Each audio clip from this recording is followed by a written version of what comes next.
యువత అందుబాటులో ఉన్న ఉపాధి అవకాశాలు అందిపుచ్చుకోవాలని ప్రభుత్వ విప్ ఎమ్మెల్యే ఆది శ్రీనివాస్ అన్నారు. గురువారం వేములవాడ అర్బన్ మండలం అగ్రహారంలోని ప్రభుత్వ డిగ్రీ కళాశాల సిరిసిల్ల మరియు జిల్లా ఉపాధి కల్పన శాఖ సంయుక్తంగా కళాశాల టీఎస్కేసీ ప్లేస్మెంట్ సెల్ ఆధ్వర్యంలో నిర్వహించిన మినీ జాబ్ మేళాకి ఆయన ముఖ్య అతిథిగా విచ్చేసి ప్రారంభించారు. ఈ సందర్భంగా వారు మాట్లాడుతూ యువత కేవలం డిగ్రీలు సంపాదించుకోవడమే కాకుండా అందుబాటులో ఉన్న ఉపాధి అవకాశాలు అందిపుచ్చుకోవాలని సూచించారు. అకాడమిక్ మెరిట్ తో పాటు ఉపాధి అవకాశాలు మరింత మెరుగుపరిచే కమ్యూనికేషన్ స్కిల్స్, కంప్యూటర్ స్కిల్స్ తదితర నైపుణ్యాలు పెంపొందించుకోవాలన్నారు. తెలంగాణ రాష్ట్ర ప్రభుత్వం రానున్న కాలంలో నిరుద్యోగ యువత కోసం 2 లక్షల ప్రభుత్వ ఉద్యోగాలు భర్తీ కోసం కృతనిశ్చయంతో ఉందని తెలిపారు. త్వరలోనే టీఎస్పీఎస్సీ ద్వారా జాబ్ క్యాలెండర్ ప్రకటించి ప్రభుత్వ ఉద్యోగాల భర్తీ చేయనుందన్నారు. కళాశాల ప్రిన్సిపల్ వడ్లూరి శ్రీనివాస్ మాట్లాడుతూ జిల్లాలో నిరుద్యోగ యువతకి ఉపాధి అవకాశాలు అందుబాటులోకి తేవడానికి జిల్లా ఉపాధి కల్పన శాఖ వారి సహకారంతో ఈ మినీ జాబ్ మేళా నిర్వహించినట్టు తెలిపారు.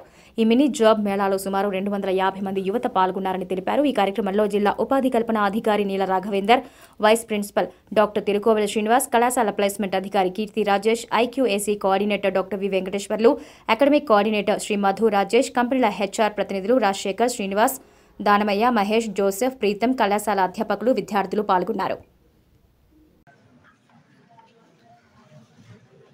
అందరికీ శుభోదయం. కొంత సమయం గడిచినప్పటికీ మన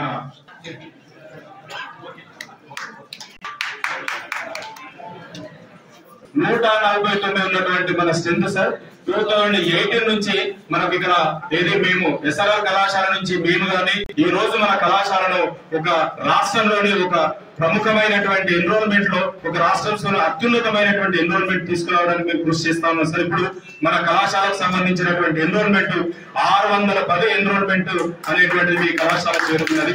కాబట్టి మనకు 2 రోజుల నుంచి మేము ప్రయత్నం చేస్తా ఉన్నాం. ఏంటి అంటే వేములవాడ కాన్స్టిట్యూన్స్ లో ఉన్నటువంటి ఒకే ఒక ప్రతిష్టాత్మకమైనటువంటి అగ్రహారం డిగ్రీ కళాశాల ఇవాళ ఇది అభివృద్ధికి కొంత దూరంగా ఉన్నట్టుగా నేను భావిస్తా ఉన్నాను. ఎందుకు అంటే మన కళాశాలలో సుమారుగా 600 మంది విద్యార్థులు చదువుతున్నటువంటి వాళ్ళు 270 నుంచి 280 మంది విద్యార్థులు అమ్మాయిలు చదువుకున్నటువంటి సందర్భము వారు పదే 3 సంవత్సరాల నుంచి నాకు రిప్రజెంటేషన్ ఇస్తా ఉన్నారు. ఏంటి మాకు ఒక హాస్టల్ కావాలి, హాస్టల్ ఉంటే మనకు ఎట్టి పరిస్థితుల్లో కూడా మేము ఇక్కడ చాలా దూరం నుంచి రావడం జరుగుతుంది. అటు చివరలో ఉన్నటువంటి ఆ రుద్రం కావచ్చు, ఇటు చివరలో ఉన్నటువంటి కోనరావుపేట చివరన ఉన్నటువంటి మారుమూల గ్రామాల నుంచి వాళ్ళకు రవాణా సౌకర్యం లేక మేము పెట్టినటువంటి సమయం లోపల కళాశాలకు చేరుకోక 30 తిప్పులు పడుతున్నటువంటి మా పిల్లలు చాలా మంది మొదలుపెట్టుకుంటా ఉన్నారు.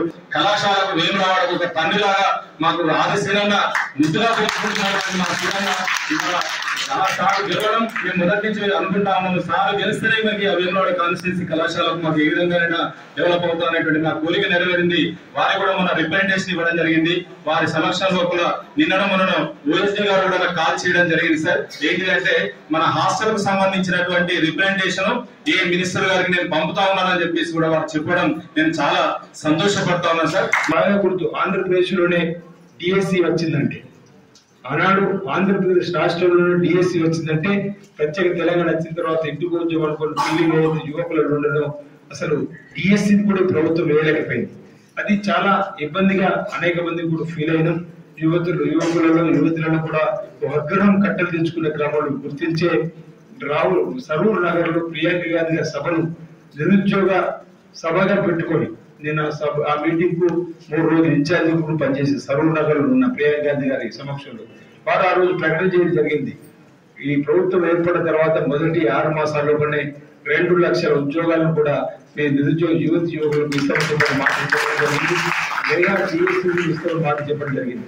దానికి సంబంధించినటువంటి ఆలోచన ఈ ప్రభుత్వం రాగానే చేస్తా ఉంది. జాబ్ క్యాలెండర్ కూడా మేనిఫెస్టో పక్షాన ఉద్యోగాలను అందించేటువంటి క్రమంలో ఈరోజు ప్రైవేట్ పరంగా కూడా ఉద్యోగ కల్పనలో కూడా మేము ఎస్సీ ఎస్టీ డిక్లరేషన్ ఇచ్చిన క్రమంలో నిరుద్యోగ ఎస్సీ ఎస్టీలో కూడా రిజర్వేషన్ ప్రైవేట్ కంపెనీలు కూడా అందుబాటులో చెప్పిన ఒక నిర్ణయం తీసుకొని అలాంటి వారు కూడా ప్రైవేట్ కంపెనీల్లో కూడా ఎస్సీ ఎస్టీ బీసీలు కూడా ఉద్యోగ కల్పనలో కూడా రిజర్వేషన్ ఏర్పాటు చేస్తామని చెప్పిన మాట కూడా మేము SC ST declaration chairman Mallikarjuna Kharge all India Congress అధ్యక్ష ఆధ్వర్యంలో కూడా ప్రకటింపడం చేయడం జరిగింది. అంటే ప్రధానంగా అన్ని వర్గాలను కూడా అభివృద్ధి పద్ధతులు తీసుకొని పోవాలండి. ఈ రోజే 6 గ్యారెంటీకి సంబంధించినటువంటి ప్రజా పాలన కూడా ప్రారంభమైంది. చూస్తుంటాం గ్రామాలలో ప్రజా పాలన మనం 6 గ్యారెంటీలు ఇచ్చినాం.